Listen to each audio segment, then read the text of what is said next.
Hello. Please meet today's guest, Lubna Hameed. It's iterative, it's step by step, it's not about being finished. You're never going to be finished. Like if you're doing your job right, you're always going to be going and iterating and launching and doing new things. So it's really just about how do we learn from this? What if I told you that most early stage founders are making the same critical mistake and it's costing them their Series A? They're waiting for their product to be perfect, waiting for one more feature, waiting until they're ready. But here's the truth, you're never ready. And that waiting, it's killing your startup. Today's guest knows this intimately. Lubna Hameed is the founder of the company Advice, and she spent years in the trenches of early stage startups as head of design, working alongside founders trying to get from blank sheet to product market fit. She's seen the patterns. She knows what works and what doesn't. And she's built her entire company around helping founders navigate that treacherous journey from idea to validated product without wasting time, money, or momentum. In this episode, we're diving into the uncomfortable truth about when your product is actually ready to launch, why perfection will destroy your startup, and how design and marketing must work together from day one or you're already behind. If you're pre-product market fit and wondering if you should launch, this conversation might just save your company. I'm Jothy Rosenberg. Let's dive in. Hello, Lubna. How are you? Good, I'm great. Hi, Jothy. Thanks so much for having me today. Very happy to have you here. I always set context for people by having the first question be, where are you originally from and where do you live now? Well, I am a born and bred New Yorker. So between Queens and Long Island, I spent most of my adult life actually in New York City itself, but most recently moved out to North Jersey, but like right outside the city. Okay, excellent. So one of the things that you talk about and that you do is you're trying to help early stage startups, founders, go from like a blank sheet to product market fit and do it without kind of taking lots of detours, wasting effort on things that don't work out. And of course, underneath everything I just said is not wasting any money, because this is a stage where people really are fragile and the company's fragile and they can't afford any wasted effort because, as you said in something you wrote to me, product market fit is the gate from where they are to being able to raise a Series A. And so therefore the amount of financing they've got is pretty small. So what I wanted, I guess, again, this is sort of setting context, is where did you get the experience and expertise to help founders with this stage? Yeah, that's a great question, actually. And maybe I'll give you a little bit of my origin story to kind of provide all that context. So, back in the day when I started in design in general, it was, when it was still graphic design. So just to kind of date myself a little bit. So that's how long ago I started in design. But, over the years, I've kind of evolved, kind of landed in product design. And the funny part is that, I was never really a big app person. So I didn't really use them much. I held on to my iPhone 4S for like way longer than anyone really should. I just wasn't interested in downloading every new app, being glued to my phone. And, it's not really exactly the origin story you would expect in tech. But, that's kind of where I started. But once I finally upgraded and really started using apps and then started designing them, I kept noticing the same thing. Like I would get stuck in a flow, I would get confused, I would get frustrated, and just like eventually abandon what I was trying to do. And I realized that if I'm getting stuck, then other people are as well.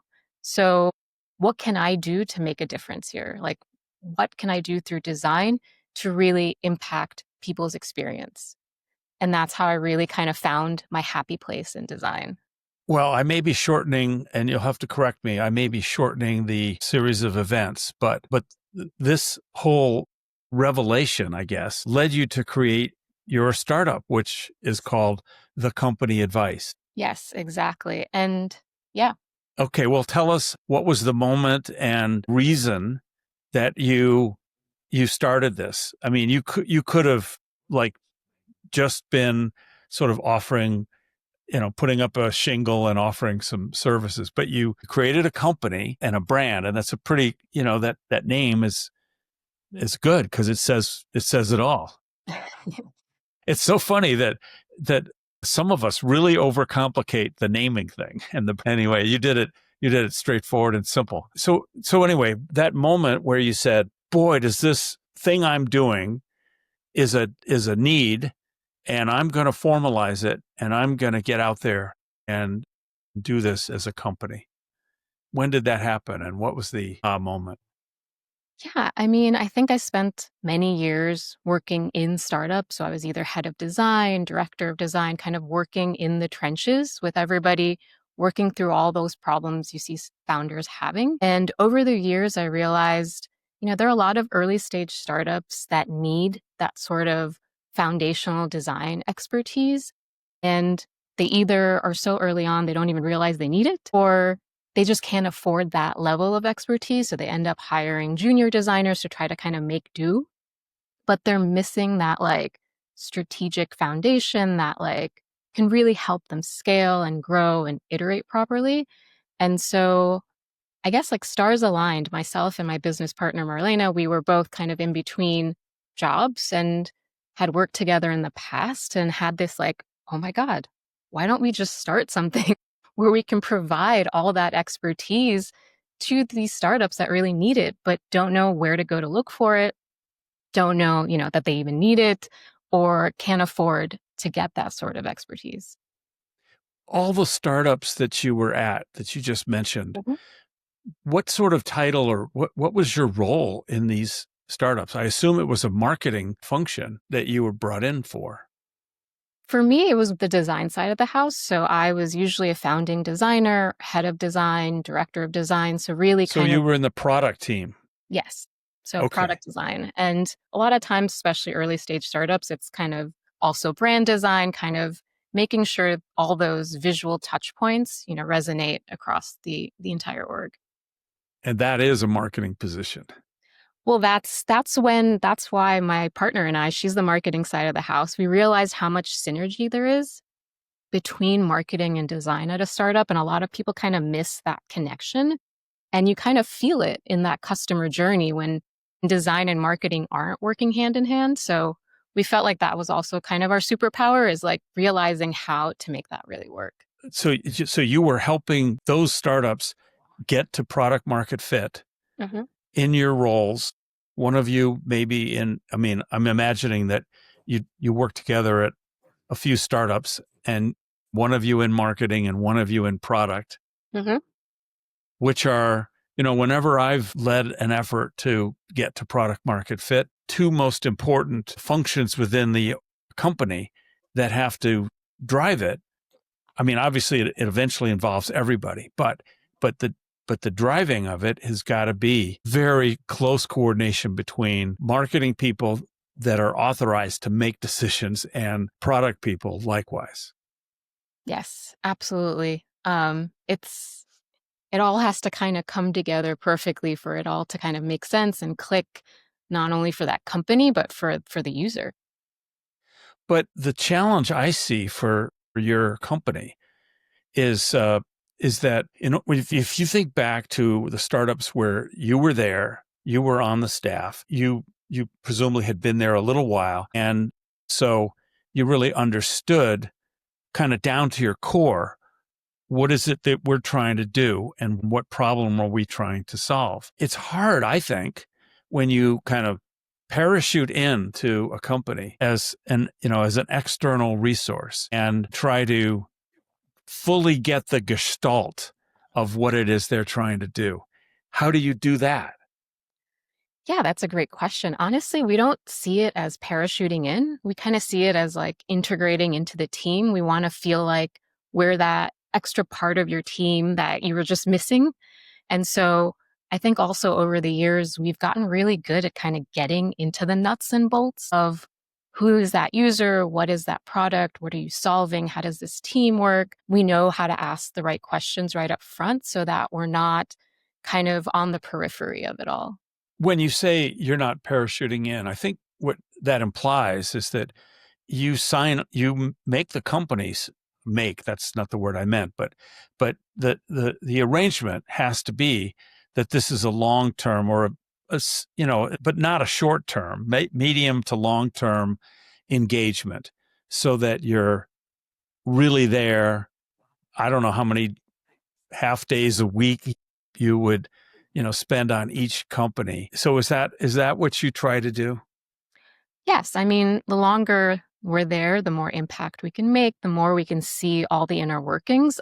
But we've definitely had shorter engagements. It's just really about kind of knowing who to speak to right when you get there at the beginning, knowing what to ask, trying to kind of root out what data, what research, what are they already doing? And I think all of that combined, it's really our happy place, like understanding all of that and wrapping our heads around that. And for myself, like I love putting myself in the shoes of that user for that product, for that company. And so I find that to be a really fun challenge at the beginning of a project.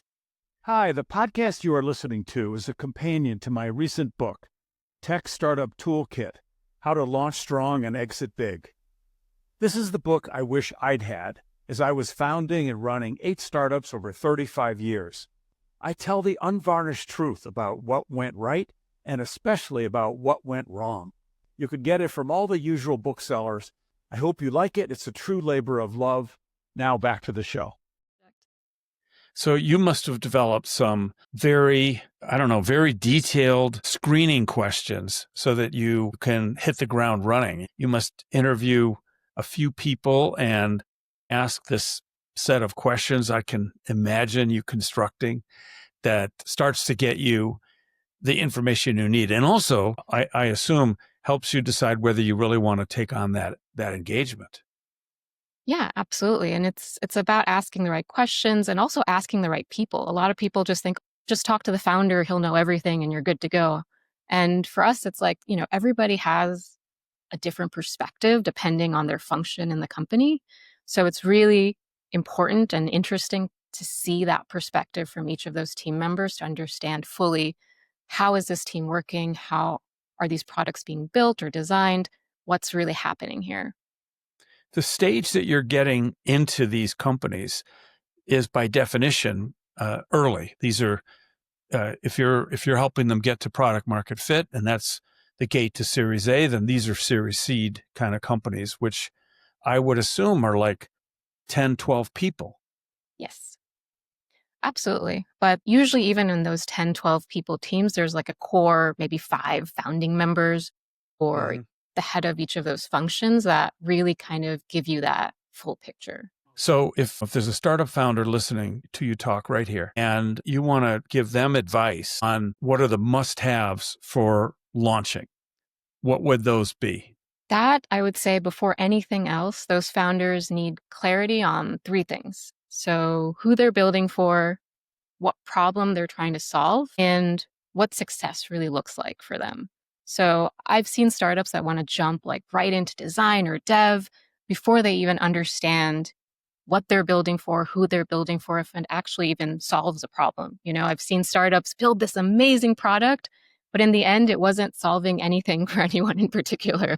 So, no matter how amazing that product is, it's just not going to get you anywhere. So the most successful startup launches I've seen and that I've supported with kind of work through that discovery. So, like, define those user personas, map those journeys, align the team on the core values.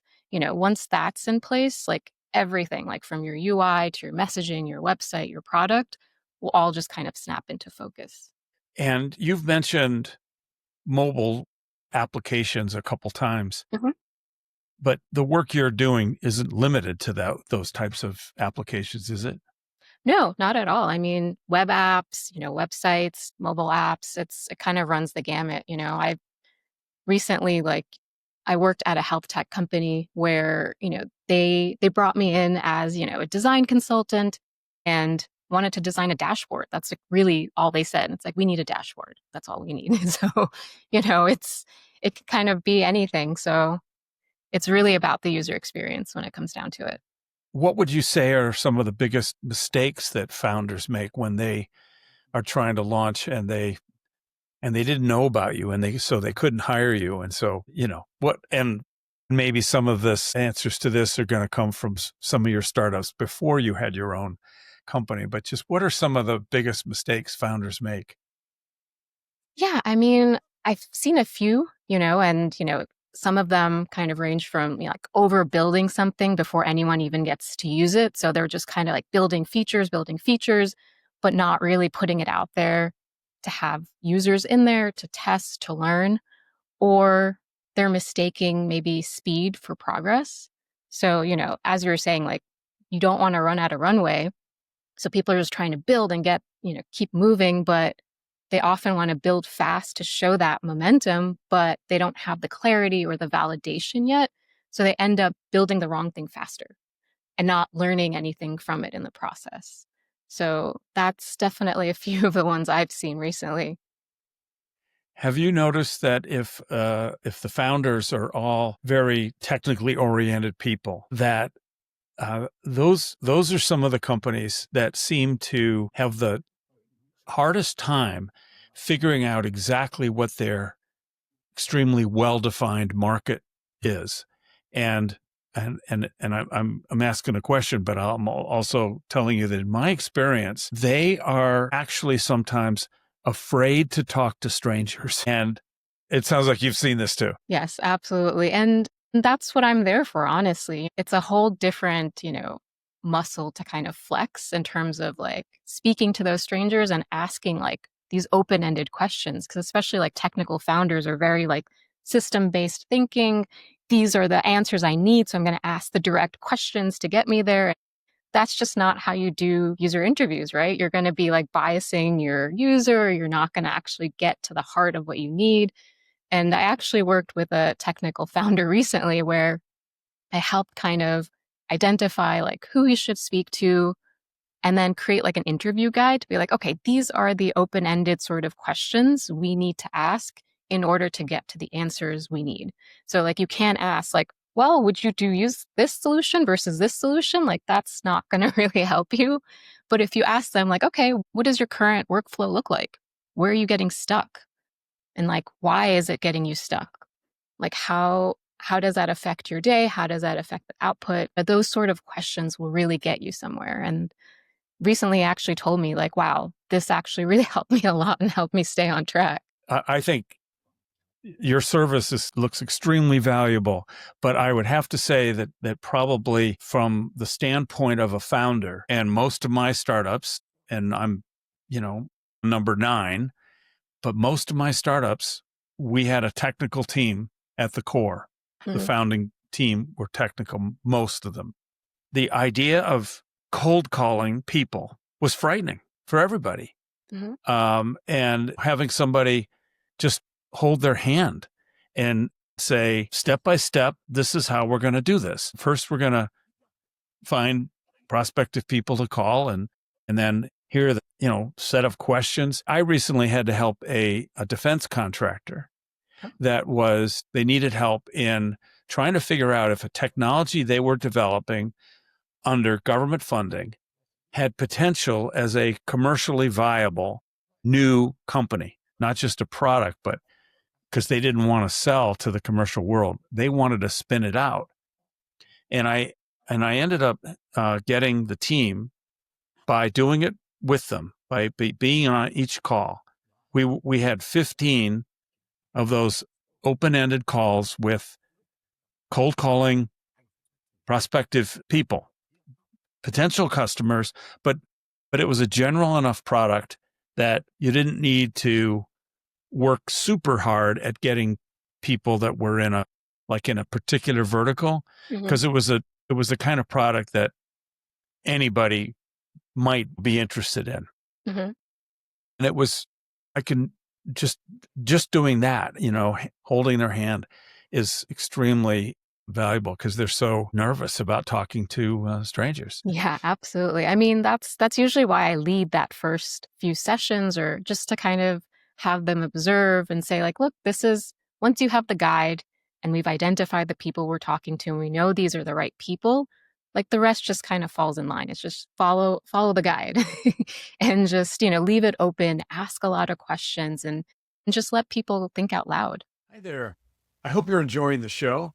In addition to the podcast, you might also be interested in the online program I have created for startup founders called Who Says You Can't Startup. In it, I've tried to capture everything I've learned in the course of founding and running 9 startups over 37 years with no constraints like there were with my book. The program is 4 courses, each one about 15 video lessons, plus over 30 high-value downloadable resources. The QR code will take you where you can learn more.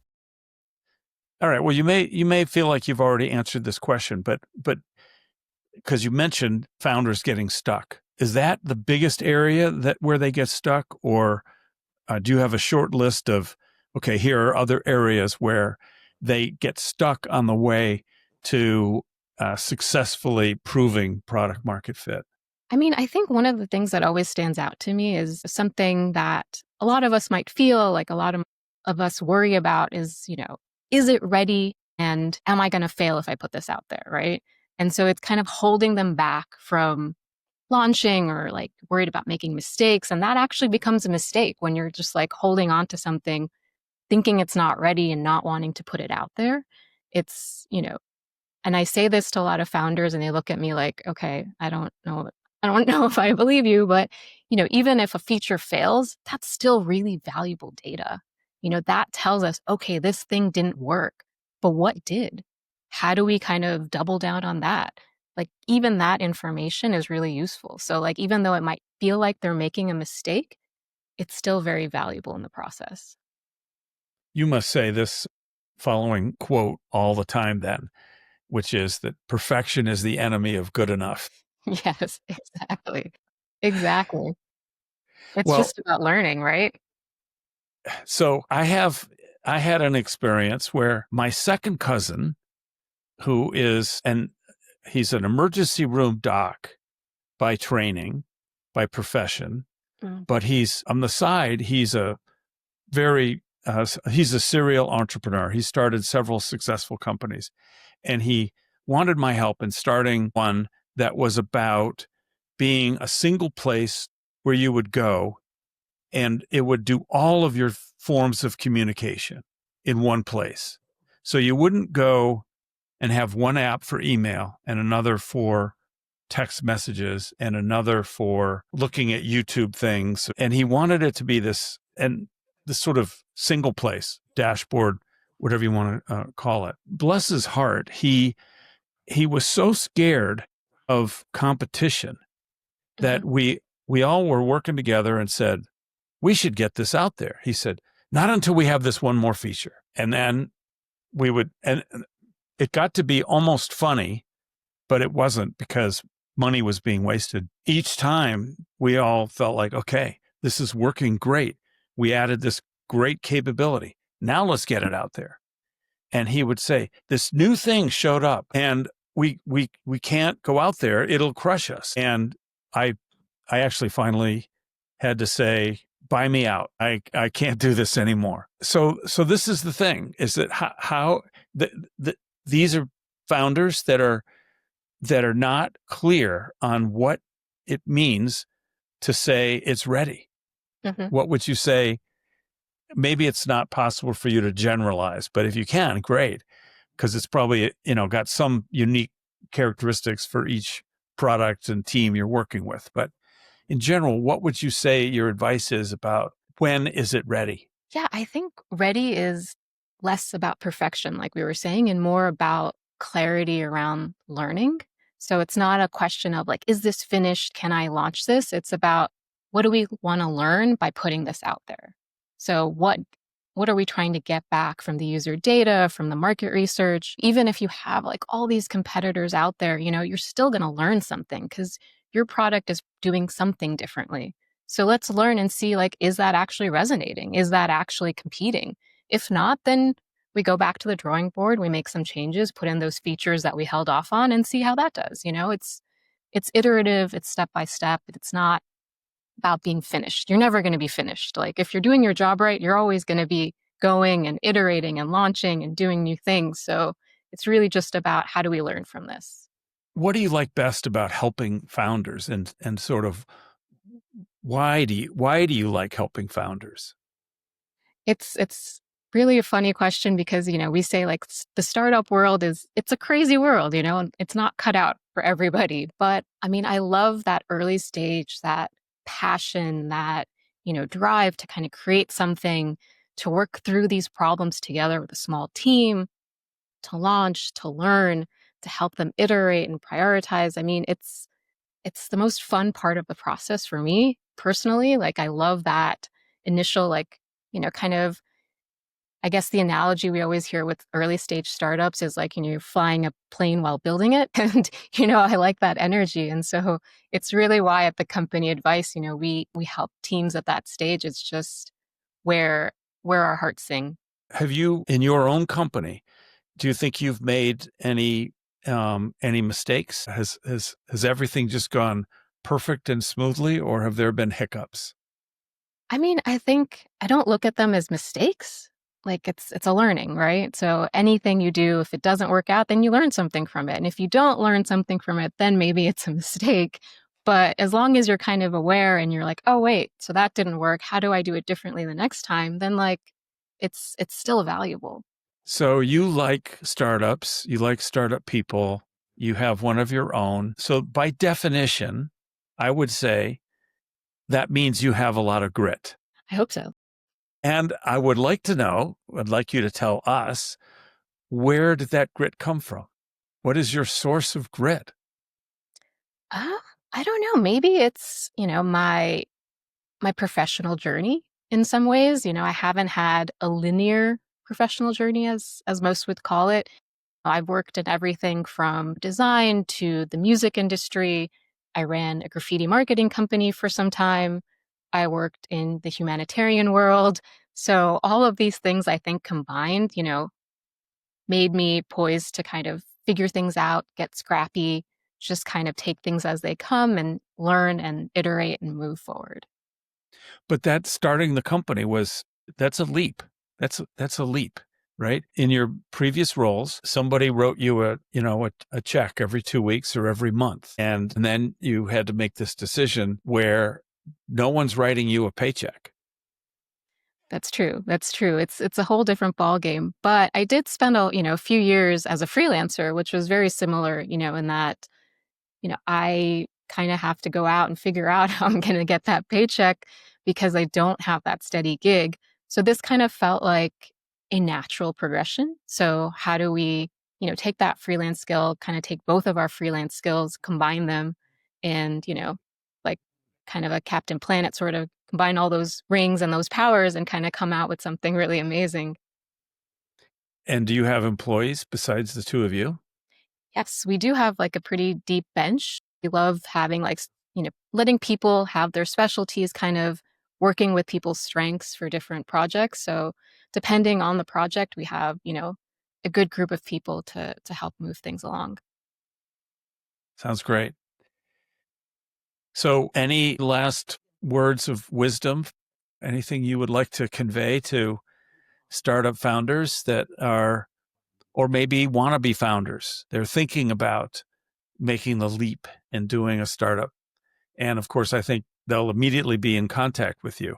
Yeah, I mean, for any startup founder or anyone kind of thinking through an idea, it's really just about, understanding your user, understanding where they're at, how you can help them, and then kind of creating that foundation so you know how to learn, you know how to grow, and you can come to the company advice to kind of set that foundation through marketing and design. I think that's great. And thank you for what you do. And thank you for being on this podcast and describing it to us. Thank you so much for having me, Jothy. Really, this was a lot of fun. Here's your toolkit takeaways. Toolkit number 1, launch to learn, not to finish. Stop asking, is this ready? And start asking, what will we learn by putting this out there? Your job isn't to launch a finished product, it's to launch something that teaches you what to build next. Even if a feature fails, that's valuable data telling you where to double down. Remember, perfection is the enemy of good enough. Toolkit number 2, design and marketing must be joined at the hip. If you're treating design and marketing as separate functions at the early stage, you're in trouble. Users experience your product as one journey from how they discover you to how they use you. If design and marketing aren't working hand in hand, your customers will feel that disconnect and they'll walk away. Get these two teams talking daily. Toolkit number 3, understand your user before you build a single feature. Every successful product starts with deep user understanding, not what you think they need, what they actually need. Talk to them, watch them struggle with current solutions, feel their pain, then build the foundation from there. Without this clarity, you're just guessing, and guessing burns cash you don't have. Now, go find 10 potential users this week, show them your roughest prototype, and watch where they get stuck. That's your roadmap. And that is our show with Lubna. The show notes contain useful resources and links. Please follow and rate us at podchaser.com/designing successful startups. Also, please share and like us on your social media channels. This is Jothy Rosenberg saying TTFN, ta-ta for now.